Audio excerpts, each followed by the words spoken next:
वर्ध्यात स्थानिक गुन्हे शाखेची धडाकेबाज कारवाई, लाखोंचा दारू मुद्देमाल जप्त।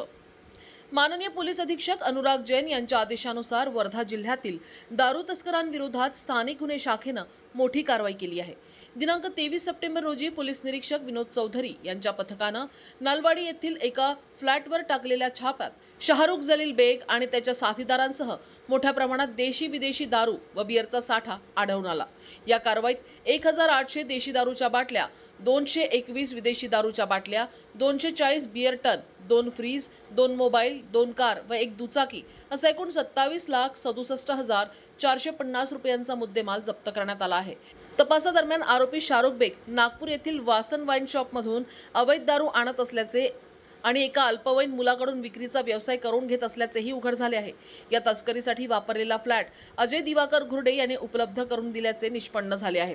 या प्रकरणी शाहरुख बेग, मनीष मसराम, बबलू कोडापे, विष्णू गेडाम, साहिल पिंदाम, अजय घुर्डे आणि एका अल्पवयीनासह एकूण 7 जणांविरुद्ध दारूबंदी कायदा, मोटार वाहन कायदा व बाल कामगार कायद्यान्वये गुन्हा नोंदविण्यात आला आहे।